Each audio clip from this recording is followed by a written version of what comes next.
বিয়ের মণ্ডপ সাজানো ছিল। কিরণের বাবা হরিশের চোখেও অশ্রু ছিল। সে ছেলের পায়ের কাছে নিজের মাথার পাগড়ি রেখে কান্না করে করে তার মেয়ের জন্য খুশি চাইছিল। বাবা আরব, এইভাবে বিয়েটা ভেঙে দিও না, আমার মেয়ের জীবনটা নষ্ট হয়ে যাবে। এই গরিব অসহায় বাবার ওপর একটু দয়া করো বাবা। আমি তোমার এই কালো মেয়েকে কখনোই বিয়ে করতে পারবো না। বাবা মা, তোমরা এটা আগে দেখোনি এই মেয়ের গায়ের রং এত কালো?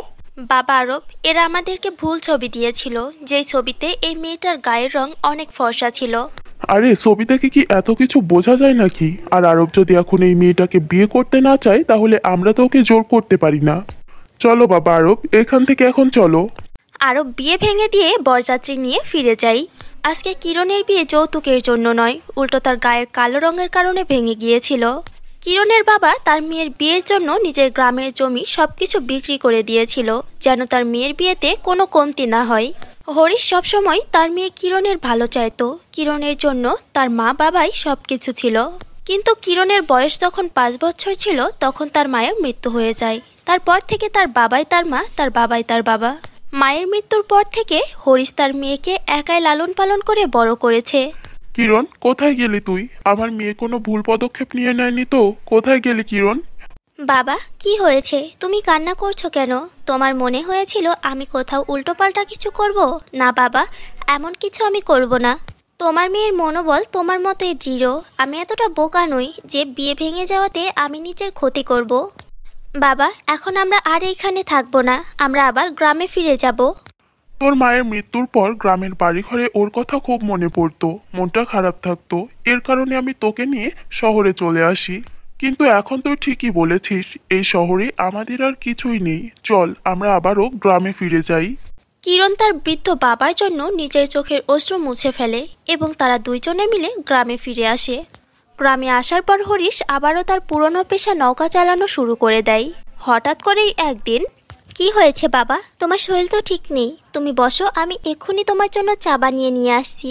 মা কিরণ, আগেই অনেক দেরি হয়ে গেছে। কাজে যাওয়াটা তো জরুরি, তাই না? আমি সন্ধ্যাবেলায় এসে চা খেয়ে নেব।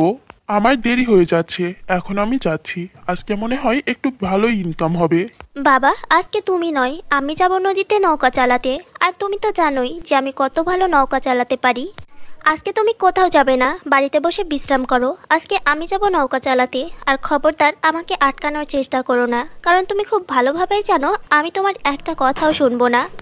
কিরণ হরিশকে বিশ্রাম করতে বলে নদীতে চলে যায় নৌকা চালানোর জন্য।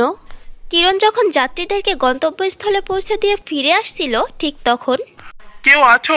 আমার বন্ধু নদীর মধ্যে ডুবে যাচ্ছে, বাঁচাও। আরে, এটা তো কোনো একজন ছেলে নদীটা ডুবে যাচ্ছে, আমার ওকে বাঁচাতে হবে।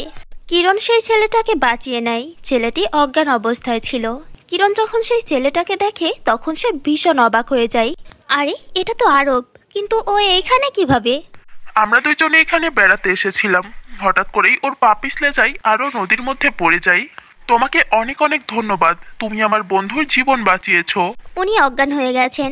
আমার বাড়িটা বেশি দূরে নয়, পাশেই। আপনি আমার সঙ্গে ওনাকে নিয়ে আমার বাড়িতে চলুন। মা কিরণ, তুই তো খুব ভালোভাবে জানিস এটা সেই ছেলে যে তোকে বিয়ের মণ্ডপে ছেড়ে চলে গিয়েছিল। আর তুই ওকে বাড়িতে নিয়ে এসেছিস। ও যখন জ্ঞান ফিরবে তখনই ওকে এখান থেকে চলে যেতে বলবি।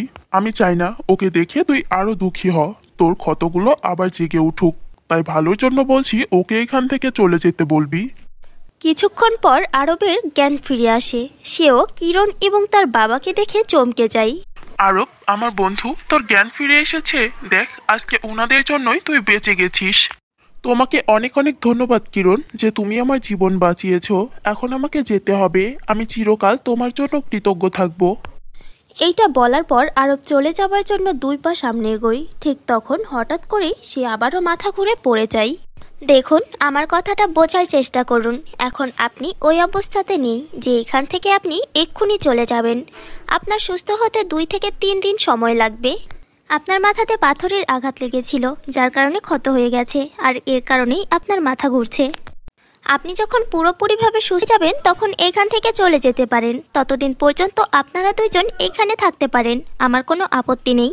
মা কিরণ, তুই জেনে শুনে এমনটা কেন করছিস? কেন ওকে এইখানে থাকতে বললি? তুই তো ভালোভাবেই জানিস ওকে দেখলে তোর কষ্ট আরো বেড়ে যাবে। বাবা, তুমি তো শিখিয়েছো যখন বিপদে পড়বে তখন যে কোনো মানুষকেই আমাদের সাহায্য করা উচিত। এখন আরবের ক্ষতটা অনেক গভীর। যখন ও ঠিক হয়ে যাবে তখন আমি ওকে যাওয়ার থেকে কখনোই আটকাবো না। কিরণের সহানুভূতি এবং সেবা ভাব দেখে আরব ভীষণ লজ্জিত হয়। সে কিরণীর সাথে এত বাজে ব্যবহার করেছে, তার গায়ের রঙের কারণে তাকে বিয়ের মণ্ডপে ছেড়ে চলে এসেছে। আর আজকে সেই কিরণী তাকে এতটা সাহায্য করছে। আরব সেখানে ছিল প্রায় 2 দিন হয়ে গেছে। আরব, কিরণ সত্যি অনেক ভালো একটা মেয়ে। তুই সত্যি ওর সাথে অনেক খারাপ একটা কাজ করে ফেলেছিস। দেখ আরব, আমার বন্ধু, এখনো অনেক সময় আছে। তুই বিয়ের জন্য রাজি হয়ে যা, ওদেরকেও মানিয়ে নে। দেখ বন্ধু, আমার এমনটা সাহস নেই। আমি এদের সঙ্গে অনেক খারাপ ব্যবহার করেছি, অনেক অন্যায় করেছি ওদের সাথে। এখন কোন মুখে ওদের কাছ থেকে ক্ষমা চাইবো? আরব তার বন্ধুর সঙ্গে অন্য ঘরে কথা বলছিল, তখন হঠাৎ করেই হরিশের শরীর খারাপ হয়ে যায় এবং সে অজ্ঞান হয়ে মাটিতে পড়ে যায়।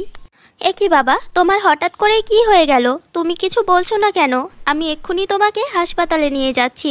কিরণ, তুমি ভয় পেও না, আমি তোমার সঙ্গে যাচ্ছি।